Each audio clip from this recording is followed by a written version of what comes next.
পৃথিবী এক রহস্যময় জায়গা, যেখানে প্রকৃতি কখনো আমাদের চমকে দেয়, কখনো আমাদের বিস্ময়ে ভাসিয়ে নিয়ে যায়। কাদার আগ্নেয়গিরি, বরফের সুনামি কিংবা রাস্তা পার করা মাছ, এসব প্রকৃতির অদ্ভুত এবং চমকপ্রদ ঘটনা আমাদেরকে বিস্ময়ে আবির্ভূত করে। কোথা থেকে এলো বাইগং পাইপসের রহস্য, আর লাভার বাবলসের এই অদ্ভুত ফেনা কিভাবে তৈরি হয়? আজ আমরা জানবো প্রকৃতির এসব বিস্ময়কর রহস্যের পেছনের অজানা কাহিনী। তো চলুন আবিষ্কার করি বিশ্বের সবচেয়ে অদ্ভুত ও আশ্চর্যজনক জায়গাগুলো। প্রথমেই চলুন বাংলাদেশের একটি অপরূপ সৌন্দর্যের নিদর্শন নিয়ে কথা বলা যাক, যার নাম হচ্ছে মাতুয়া কান্ট্রি। মাতুয়া কান্ট্রি একটি অনন্য এবং সুন্দর স্থান, যা বাংলাদেশের পশ্চিমাঞ্চলে অবস্থিত, বিশেষ করে যশোর এবং খুলনা অঞ্চলের মাঝামাঝি। এই এলাকার প্রকৃতিগত সৌন্দর্য এবং ঐতিহ্যগত গুরুত্ব অনেক কারণেই বিশেষ। এখানে থাকা প্রাকৃতিক দৃশ্য এবং এর সংস্কৃতির সমন্বয়ে এটি একটি বিশেষভাবে সুন্দর স্থান হিসেবে পরিচিত। প্রথমত, মাতুয়া কান্ট্রির সৌন্দর্য আকাশে মেঘের খেলা, প্রশস্ত সবুজ মাঠ এবং ক্ষেত খামারের মধ্যে লুকানো। এখানকার মনোরম গ্রাম্য দৃশ্য এবং তাজা বাতাস প্রকৃতির এক বিশেষ আনন্দ প্রদান করে। এখানে কৃষিকাজই প্রধান জীবিকা, এবং তাই আপনি দেখতে পাবেন সবুজ ধানক্ষেত, আম ও কলার বাগান এবং ঘরোয়া জীবনযাত্রার মাঝে এক শান্ত পরিবেশ। এছাড়া মাতুয়া কান্ট্রি সাংস্কৃতিক দিক থেকেও সমৃদ্ধ। এখানে মাতুয়া সম্প্রদায় তাদের ঐতিহ্য ও ধর্মীয় অনুষ্ঠান পালন করে থাকে।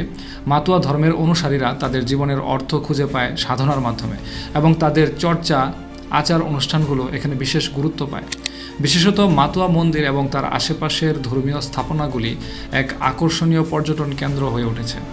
বিশেষত মধ্যযুগীয় স্থাপত্য এবং পুরনো মন্দিরের ধ্বংসাবিশেষ মাতুয়া কান্ট্রির ঐতিহাসিক গুরুত্বকে তুলে ধরে। এসব কারণে মাতুয়া কান্ট্রি শুধুমাত্র প্রাকৃতিক সৌন্দর্যের জন্য নয়, বরং এটি ঐতিহ্যবাহী এবং সাংস্কৃতিক দৃষ্টিকোণ থেকেও অনেক গুরুত্বপূর্ণ এবং সুন্দর একটি স্থান। এবারে একটি গুহা নিয়ে কথা বলবো, যার নাম হচ্ছে সারিসারিনামা গুহা। এটি একটি রহস্যময় গুহা, যা ফিলিপাইনের দক্ষিণাঞ্চলের প্যালাওয়ান প্রদেশে অবস্থিত। এই গুহাটি তার অদ্ভুত সৌন্দর্য এবং জ্যান্ত জীবন্ত প্রাকৃতিক গঠন দ্বারা সারা পৃথিবী জুড়ে পরিচিত। বিশেষত সারসিরানামা গুহার অভ্যন্তরীণ অবস্থা এবং বৈশিষ্ট্য অনেক বৈজ্ঞানিক গবেষণা ও অনুসন্ধানকারীকে আকর্ষণ করে। গুহাটি বিশেষভাবে বিভিন্ন প্রাকৃতিক গঠন এবং প্রাকৃতিক আলো দিয়ে বৈশিষ্ট্যমণ্ডিত, যা এটিকে অন্য গুহাগুলির তুলনায় ভিন্ন ও অদ্ভুত করে তোলে। গুহার অভ্যন্তরে রয়েছে বিভিন্ন ধরনের স্ট্যালাগমাইট এবং স্ট্যালাকটাইট, যা এক ধরনের প্রাকৃতিক স্তম্ভ এবং ছাদের মতো দেখা যায়। এসব গঠন একে অবিশ্বাস্য সৌন্দর্য প্রদান করে, যা প্রাকৃতিক শক্তির দীর্ঘমেয়াদী কাজের ফলস্বরূপ তৈরি হয়েছে।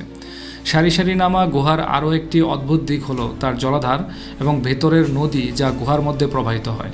এই নদীটি গুহার মধ্যে প্রবাহিত হয়ে গুহার স্বাভাবিক আর্দ্রতা বজায় রাখে, এবং একই সাথে তার মাটি এবং বালি থেকে অদ্ভুত গঠন তৈরি হয়, যা গুহার ভেতরকার বৈচিত্র্য অনেক আশ্চর্যজনক করে তোলে।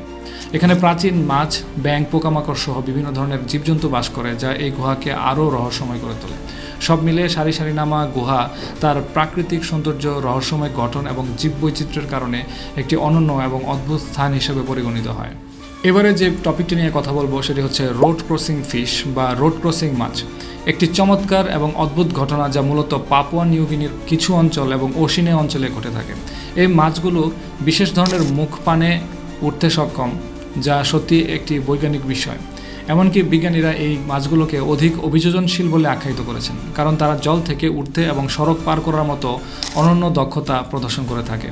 এই মাছগুলোর বিশেষত্ব হলো যে তারা একে অপরের মতো পানি থেকে একেবারে বের হয়ে পথ অতিক্রম করতে পারে। সাধারণত এই মাছগুলো পানির সংরক্ষণ এবং প্রজননের জন্য জলাশয়ের মধ্যে থাকে, তবে একসময় যখন জলাশয়ের পানি শুকিয়ে যায়, তখন তারা জীবনের জন্য কিছুটা জায়গা খুঁজতে সড়কের দিকে এগিয়ে যায়। এমন সময় সড়কের উপরে চলে এসে মাছগুলো একে অপরের পেছনে হাঁটে এবং সাঁতার কাটতে থাকে, যাতে তারা নিরাপদে আরেকটি জলাশয়ে পৌঁছতে পারে। বৈজ্ঞানিকভাবে এই মাছগুলোর এই অদ্ভুত আচরণ তাদের বিশেষ শ্বাস প্রশ্বাসের ক্ষমতা এবং অ্যাডাপটিভ মেকানিজমের জন্য সম্ভব হয়েছে। তাদের শরীরে বিশেষ প্রকারের শ্বাস প্রশ্বাসের ক্ষমতা আছে, যা শুধু পানির মধ্যেই নয়, বরং ভ্যাপর এবং আর্দ্র পরিবেশেও কাজ করে, ফলে তারা কিছু সময়ের জন্য জল ছাড়াই বাঁচতে সক্ষম হয়। এবারে যে বিষয়টি নিয়ে কথা বলবো সেটি হচ্ছে আইস সুনামি। সুনামির কথা শুনলে মানুষের হৃৎপিণ্ড স্তব্ধ হয়ে যায়, দম বন্ধ হয়ে আসে। যারা খুব কাছ থেকে সুনামি দেখেছেন, স্বাভাবিকভাবে তারা আর কখনো এমন অভিজ্ঞতার সম্মুখীন হতে চায় না। 50 ফুট উঁচু সমুদ্রের ঢেউ আর সেই আছড়ে পড়া ঢেউয়ে বিভিন্ন শহরের ধ্বংসাবশেষ, এটাই তো সুনামির ফলাফল। কিন্তু বন্ধুরা, আপনারা কি কখনো বরফের সুনামির কথা শুনেছেন? এটা একটা অদ্ভুত দুর্লভ সুনামি। যখন কোনো ঘূর্ণিঝড় বরফ জমা নদী অথবা সমুদ্রের উপর আছড়ে পড়ে, তখনই বরফের সুনামি তৈরি হয়। 2009 সালে আমেরিকার অন্টারিওতে এমন একটি ঘটনা ঘটেছিল। এই সুনামি 33 ফুট উঁচু একটা বরফের দেওয়াল খাড়া করে দিয়েছিল। এই বরফ এতটাই ভারী ছিল যে কোনো সাধারণ মানুষের পক্ষে সরানো সম্ভব ছিল না। এটা সত্যি একটি অনন্য ঘটনা ছিল। এবারে কথা বলবো মাড ভলকানো সম্পর্কে। আগ্নেয়গিরি সম্পর্কে আপনারা নিশ্চয়ই সকলেই শুনেছেন, কিন্তু আগ্নেয়গিরির লাভা কি কখনো মাটি হতে পারে? পৃথিবীতে এমন জায়গা আছে যেখানে আগ্নেয়গিরিতে লাভার পরিবর্তে মাটি বেরিয়ে আসতে দেখা যায়। আজারবাইজান দেশের গবুস্তান স্টেট রিজার্ভে 11টা ভলকানো দেখতে পাওয়া যায়। এগুলোকে বলা হয় মাড ভলকানো বা কাদার আগ্নেয়গিরি। এটি একটি অদ্ভুত প্রাকৃতিক ঘটনা যেখানে মাটির নিচে জমে থাকা গ্যাস, পানি এবং কাদা মিশ্রিত হয়ে বিস্ফোরণের মাধ্যমে উপরে উঠে আসে। সাধারণ আগ্নেয়গিরির মতো এখানে গলিত লাভা বের হয় না, বরং ঠান্ডা কাদা ও গ্যাস বের হয়ে ভূমির উপর ছড়িয়ে পড়ে। এটি দেখতে যেমন বিস্ময়কর, তেমনি বিজ্ঞানীদের কাছে গবেষণার একটি আকর্ষণীয় বিষয়। মাড ভলকানো সাধারণত ভূত্বকের নিচে থাকা মিথেন, কার্বন ডাই অক্সাইড এবং অন্যান্য গ্যাসের চাপ বৃদ্ধির ফলে সৃষ্টি হয়। বিশ্বের বিভিন্ন জায়গায়, বিশেষ করে আজারবাইজান, ইন্দোনেশিয়া এবং পাকিস্তানে মাড ভলকানোর সন্ধান পাওয়া গেছে। আজারবাইজানে পৃথিবীর সবচেয়ে বড় মাড ভলকানোর অবস্থান রয়েছে, যেখানে প্রচুর পরিমাণে কাদা এবং গ্যাস নির্গত হয়। এর আশ্চর্যজনক দিক হচ্ছে, কখনো কখনো মাড ভলকানো এতটাই শক্তিশালী হতে পারে যে এটি বিস্ফোরণ ঘটিয়ে আশেপাশের এলাকা প্লাবিত করতে পারে। আবার কখনো এটি ধীরে ধীরে প্রবাহিত হয়ে একটি ছোট পাহাড়ের মতো গঠন তৈরি করে।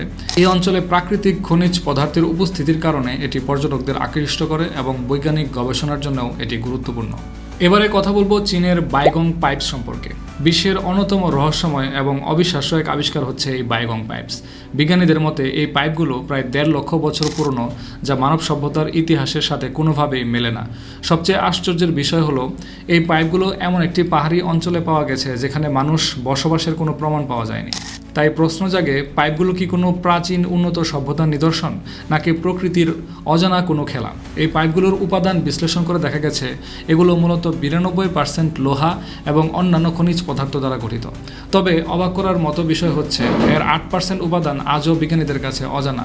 কিছু বিশেষজ্ঞ মনে করেন এগুলো হয়তো ভিনগ্রহের প্রাণীদের তৈরি কোনো প্রযুক্তি, যা হাজার হাজার বছর আগে পৃথিবীতে এসে পড়েছে।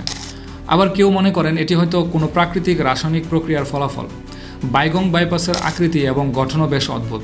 পাইপগুলোকে পাহাড়ের গভীরে প্রবেশ করতে দেখা গেছে এবং আশেপাশের লবণাক্ত হ্রদের পানিতে এদের অস্তিত্বের প্রমাণ পাওয়া গেছে।